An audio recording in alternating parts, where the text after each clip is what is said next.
नमस्कार साथियों, कैसे हो आप सभी। उम्मीद है सारे अच्छे हो गए, पढ़ाई आप लोगों की अच्छी चल रही होगी। मैं सुनील मुदगल आपका अपने यूट्यूब चैनल पर स्वागत करता हूं। जैसा कि आपको पता है, विनय शर्मा सर ने प्रैक्टिस सेट स्टार्ट कर रखे हैं। 13 टेस्ट का सॉल्यूशन कर चुके हैं। आज सेट नंबर 14 का सॉल्यूशन करेंगे और आज की क्लास का पहला क्वेश्चन जो कि है हमारा मेंस्ट्रुएशन से रिलेटेड। एक समानांतर चतुर्भुज के आधार और उसकी ऊंचाई का दोगुना है। मैंने कहा भाई आधार, यदि आधार को बेस को मैं तो मतलब कि आधा हाइट है वो, यदि x मान लो तो बेस कितना होगा 2x। और इसका क्षेत्रफल क्या होता है, एरिया क्या होता है, एरिया क्या होगा जी 2x मल्टीप्लाई x, मतलब बेस मल्टीप्लाई हाइट ही हमारा क्या होता है एरिया, जो कि 338 है। 2 से काटेंगे तो कितनी बार जाएगा 169 बार। तो यहाँ से x स्क्वायर इजिकल टू 169 और x की वैल्यू इजिकल टू 13। तो ऊंचाई क्या होगी, ऊंचाई जी 13 हो जाएगी क्योंकि x ही हमारा 13 आया। यदि ये सॉल्यूशन पसंद आए तो वीडियो को लाइक और चैनल को सब्सक्राइब जरूर करें। साथ साथ में अपने अपने ग्रुपों में शेयर भी कर दें। जिन बच्चों के पास ये सॉल्यूशन नहीं पहुंच रहे वहाँ तक भी सॉल्यूशन पहुंचा दें। क्वेश्चन नंबर 2 में इसने कहा है, रमन्ना ने एक उत्पाद निर्माण के लिए निश्चित कीमत पर कच्चा माल खरीदा। कामगारों की कमी के कारण 22% कच्चे माल का उपयोग नहीं किया जिसका और ख़राब हो गया। कच्चे माल की लागत का 80% लागत के रूप में जोड़ दिया गया। रमन्ना को 20% छूट देने के बाद 20% लाभ प्राप्त हुआ। तो कच्चे माल का अंकित मूल्य लागत मूल्य से कितना गुना अधिक है। तो इसको मैं कह सकता हूँ, जी, मान लो कच्चा माल हमारे पास 100% था टोटल। एक तो जो खराब हो गया वो खराब कितना हो गया 22%। एक जो ठीक है वो कितना है 77.5%। ऐसे ही तो होगा। अब इसने कहा कि 80% उसके लागत के रूप में जोड़ दिया गया। मैंने कहा 77.5 का 80% और जोड़ दिया तो ये निकलेगा जी 62। अब टोटल कितना हो गया, मैंने कहा जी पहले 100 था, अब 62% और हो गया, टोटल 162 हो गया। अब इस पर भी 20% फ़ायदा उठाना चाह रहे हैं तो 162 मल्टीप्लाई 120 जो निकलेगा ये क्या निकलेगा हमारा SP निकलेगा। और 20% छूट दी, यदि 20% छूट ना देता तो 80% में बेचता वो। तो काट लेते हैं 0 से 0, 4 3 12, 4 दूनी 8, 2 से कितने कटेगा 2 8 16, 2 एकम 2, तो 3 एकम 3, 3 8 24, मतलब 243% पर बिकेगा। मैंने कहा अभी 100% की चीज़ है और वो 243 में बिक रही है, मतलब कि 2.43 टाइम्स ज़्यादा बिक रही है। तो ऑप्शन नंबर सी ठीक होने वाला है यहाँ पे।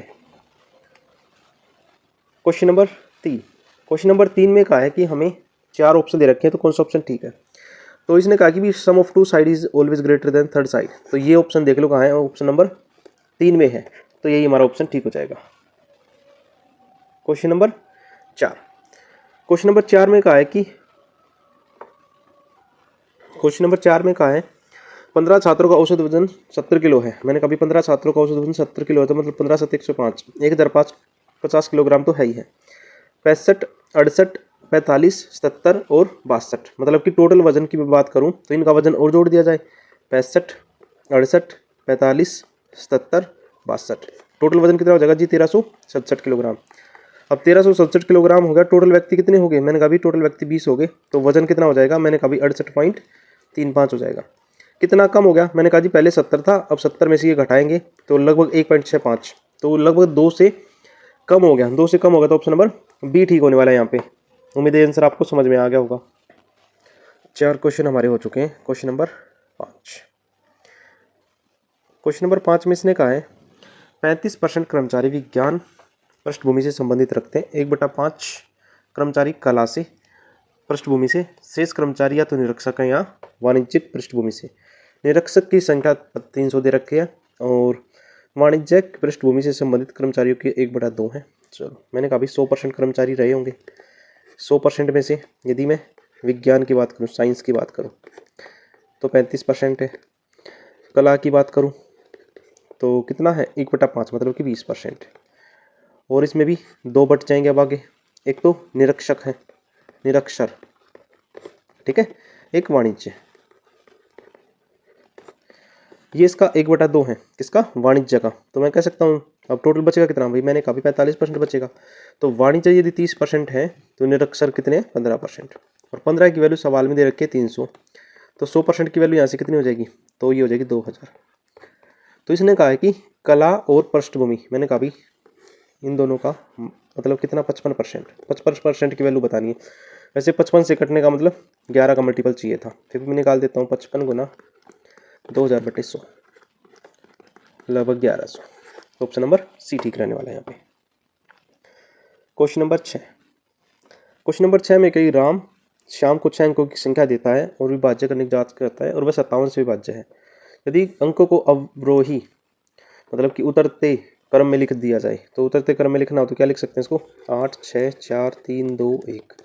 अब ये पहले 57 से डिवाइड थी, 57 का मतलब 19 गुना 3, इसका मतलब या तो 19 से डिवाइड होगी संख्या या फिर 3 से ही होगी, तो इसका मतलब 3 का तो एक ही ऑप्शन, ऑप्शन नंबर सी। और 3 का डिवाइड रूल भी आपको लोगों को पता है कि सम ऑफ डिजिट यदि डिवाइड होंगे तो पूरा का पूरा नंबर डिवाइड होने वाला है। Question number 7। क्वेश्चन नंबर 7 में कहा इसने ए बी तक यात्रा करते समय राघव 1/4 दूरी 10 किलोमीटर प्रति घंटे के हिसाब से तय करता है, अगली 1/4 15 किलोमीटर के हिसाब से, और अगली 1/4 20 किलोमीटर के हिसाब से, अंतिम 30 किलोमीटर की दूरी तय करता है। ठीक उसी मार्ग से मनीष भी जाता है और ऐसे ही करते वो भी करता है। यदि मैं राघव की बात करूं, राघव का यदि टाइम निकालना हो तो क्या चाहिए मुझे, डिस्टेंस अपॉन में स्पीड, ठीक है ना। 1/4 दूरी 10 किलोमीटर पर आवर के हिसाब से, मैंने कहा भाई डिस्टेंस अपॉन में, और यदि मुझे टाइम निकालना है तो क्या चाहिए, ये तो मैंने क्या निकाल दिया, डिस्टेंस अपॉन में स्पीड, ये तो डिस्टेंस निकाल दिया। यदि इसकी मैं स्पीड से मल्टीप्लाई कर दूँ, स्पीड कितना होगा 1/10, तो टोटल डिस्टेंस टाइम कितना आ जाएगा d/40।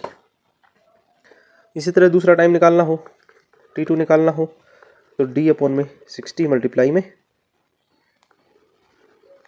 तो d/15 मल्टीप्लाई 1/4, तो ये हो जाएगा d/60। इसी तरह t3 निकालना हो तो मैं डायरेक्ट निकाल दूँ, तो ये हो जाएगा d/80, और t4 निकालना हो तो d/120, ठीक है। यदि मैं सभी को कलेक्ट करूँ और टोटल टाइम निकाल दूँ, टोटल टाइम निकालना तो d/40, d/60, d/80 प्लस में d/120।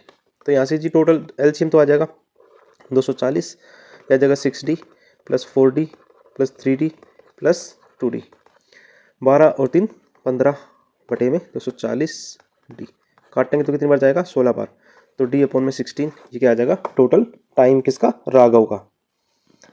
उसके बाद यदि मैं मनीष के बारे में बात करूं और यहाँ से स्पीड निकालनी हो, तो टाइम डिस्टेंस अपॉन में टाइम, तो डिस्टेंस तो d होगा और टाइम कितना d/16, तो 16 चला जाएगा ऊपर, तो यहाँ से आ जाएगी 16 किलोमीटर पर आवर की स्पीड आ जाएगी किसकी, राघव की, ठीक है। मनीष के बारे में बात करूं, यदि मनीष का डिस्टेंस निकालना हो तो t/4 मल्टीप्लाई 10, तो 10t/4, d2 निकालना हो t/4 मल्टीप्लाई 15, तो 15t/4, d3 निकालना हो तो t/4 मल्टीप्लाई 20, तो 20t/4, और d4 निकालना हो तो यहाँ से t/4 मल्टीप्लाई 30t/4, ये तो टोटल डिस्टेंस निकाल दिया। यदि यहाँ से एग्जैक्ट टोटल डिस्टेंस निकालना चाहूँ, टोटल डिस्टेंस, तो टोटल डिस्टेंस सभी को ऐड कर देते हैं, एलसीएम तो 4 ही रहेगा, तो ऊपर 10t प्लस 20t प्लस में 15t प्लस में 30t, तो टोटल निकलने वाला कितना होगा 75/40। और यदि यहाँ से स्पीड निकालनी हो किसकी, मनीष की, तो टोटल 75t तो डिस्टेंस है और डिवाइड बाई टोटल टाइम, तो टाइम से टाइम कटेगा, तो यह जगह 18.75, तो इनका जो डिफरेंस है वो कितने का आ गया 2.75, और वही सवाल का आंसर है। इस क्वेश्चन को पूरा कर सॉल्यूशन देखने से पहले एक बार पूरा क्वेश्चन पढ़ लेना, तभी जाके समझ में आएगा। और ये क्वेश्चन पहले भी किसी टेस्ट में आ चुका है, तो वो भी आप देख सकते हो। क्वेश्चन नंबर 8, इसने कहा कि ए बी दे रखा है, बी सी दे रखा है, सी ए दे रखा है, पी क्यू पी आर, तो ये सारे सिमिलर हो जाएंगे, तो ऑप्शन नंबर डी ठीक होने वाला है यहाँ पे, क्योंकि सारी साइडें बराबर दे रखी हैं, जब सारी साइडें बराबर है तो एंगल्स भी इक्वल होंगे। क्वेश्चन नंबर 9, ए 7 में से 5 बार सच बोलता है, बी 9 में से 8 बार सच बोलता है, तो एक दूसरे को खंडन करने की प्रायिकता क्या होगी। मैंने कहा भाई ए 5 बार सच बोलता है 7 में से, तो इसका हम उस टाइम पे बी झूठ बोल रहा होगा, तो उसको कह सकते हैं 1/9, मतलब कि 5/63 टाइम क्या हो सकता है, एक दूसरे का खंडन कर सकते हैं। मैंने कहा जब बी सच बोलता होगा 8 बार 9 में से, तो उस टाइम ए झूठ बोलता होगा 2/7, तो ये हो जाएगा 16/63। यदि मैं टोटल को ऐड करना चाहूँ तो कितना हो जाएगा 21/63, मतलब कि 1/3। तो एक दूसरे को खंडन करने की प्रायिकता क्या हो जाएगी, option number B 1/3। Question number 10, इसने कहा कि मीडियन बताना है। तो मीडियन बताने के लिए क्या करना पड़ेगा, पहले इनको सीक्वेंस में लिखना पड़ेगा। तो मैं सीक्वेंस में लिख देता हूँ। तो ये मैंने नंबर लिख लिए हैं। तो इनके मीडियन की बात करेंगे तो टोटल नंबर हमारे पास 16 है, तो इन दोनों के बीच वाला नंबर होगा। तो इन दोनों के बीच का कितना हो जाएगा, 53 ही हमारा क्या हो जाएगा, मीडियन हो जाएगा। ऑप्शन नंबर ए ठीक रहने वाला है। आपने यहाँ तक की वीडियो देखी उसके लिए थैंक यू, और ऐसे ही प्यार सपोर्ट बनाए रखें। मिलते हैं नेक्स्ट टेस्ट में।